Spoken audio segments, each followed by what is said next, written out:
Olá, como estão vocês? Hoje vamos falar sobre mais um dos parâmetros extrínsecos de multiplicação de micro-organismos em alimentos. A abordagem de hoje será sobre a umidade relativa do ambiente. Nós sabemos que existe uma correlação entre a atividade de água de alimento e a umidade relativa. Vejam aqui nessa fórmula que a umidade relativa do alimento se refere à atividade de água multiplicado por 100. Lembra quando a gente fala de composição centesimal do alimento e se refere à umidade, a tantos por cento de umidade? É justamente quando a gente se refere a esses valores aqui. A tendência é que ocorra um equilíbrio entre a umidade relativa, né, com a atividade de água. E quando você tem, então, expõe esse alimento a umidade relativa mais alta do que a atividade de água desse alimento, ele vai fazer o quê? Ele vai absorver a água deste ambiente, certo? Quando você tem uma umidade relativa menor do que a atividade do alimento, esse alimento ele vai perder água. Então isso é muito importante durante o processamento, né, e acondicionamento do alimento para evitar perdas de umidade quando não é para perder ou, né, absorção de água quando não é para ocorrer esse tipo de situação. A gente tem aí como exemplo, né, queijo, né, maturado, salame, né, que são produtos que sofrem esse processo de dessecação durante o processo de maturação, tanto que eles são acondicionados, né, em salas próprias para a realização desses processos, né, que são essas alterações bioquímicas, biológicas que ocorrem para dar as características finais, né, desses produtos. Então, há uma necessidade deles serem estocados em uma umidade relativa mais baixa, né, do que a atividade de água do alimento, para que justamente essa água do alimento seja retirada nesse processo aí de dessecação. Então a gente tem que lembrar dessas relações, não só para conservar os alimentos, mas também para realizar o processamento adequado. Por que a gente diz isso?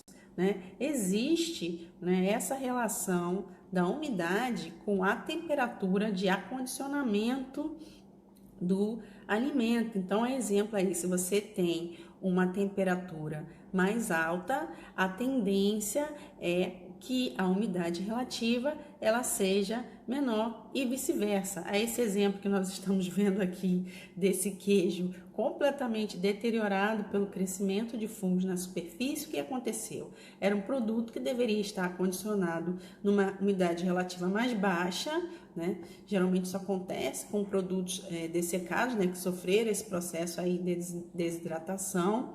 E aí o que acontece? Quando eles são acondicionados numa umidade mais alta, acaba ocorrendo o crescimento de fungos na superfície. Nesse caso dessa foto especificamente, eu até coloquei, tá vendo aí a referência? Isso foi numa situação em que o produto deteriorou e estava sendo comercializado não dessa forma, né? Ele foi lavado, etc., quando não podia ser comercializado por estar impróprio para consumo devido a esse crescimento de fungo. A gente sabe que tem queijos que tem, né, na sua característica de fabricação, né, adicionar fungos para que dê sabor característico ou acondicione de uma determinada maneira para que esse fungo ele cresça na superfície ou no interior do queijo. Mas esse caso específico aqui não é a situação, foi um processo de deterioração que ocorreu por um acondicionamento incorreto, né, desse produto. Então, lembrando que existe, né, essa relação entre a umidade e a temperatura, você vai acondicionar o produto tanto para conservar quanto para obter um produto final relacionado a isso. Também existe nessa relação da umidade com a composição gasosa do ambiente. Então, por exemplo, se a gente acondiciona uma carne como frango ou carne bovina num ambiente de aerobiose, né, que tem uma umidade relativa alta, pode ocorrer uma deterioração superficial, né, e aí ocorrendo a presença, né, de viscosidade, aparecimento de colorações estranhas, né, alterações de odor, por conta do crescimento de micro-organismos deteriorantes nessa superfície. Então, tem que ter o quê? O cuidado de manter esses produtos armazenados, né, numa umidade na qual eles não vão desidratar superficialmente, porque vão perder a umidade para o ambiente, né? Quando a gente fala até de câmara frigorífica, tem que haver esse equilíbrio entre a umidade relativa do ambiente com a temperatura, né, para não ocorrer alterações e ocorrer até uma perda de peso, uma desidratação superficial da carne. A mesma coisa ocorre com produtos que a gente armazena na nossa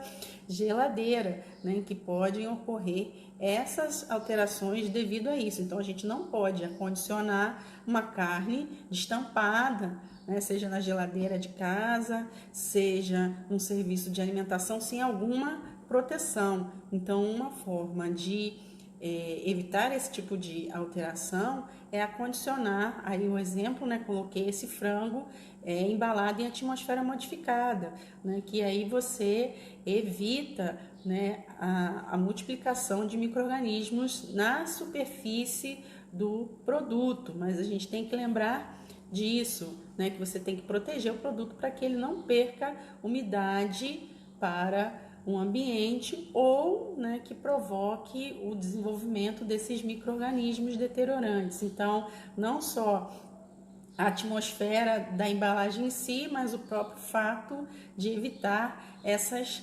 trocas, né, da umidade relativa do ambiente, né, com o alimento. Então, fazendo com que a gente tenha uma maior vida útil desse produto.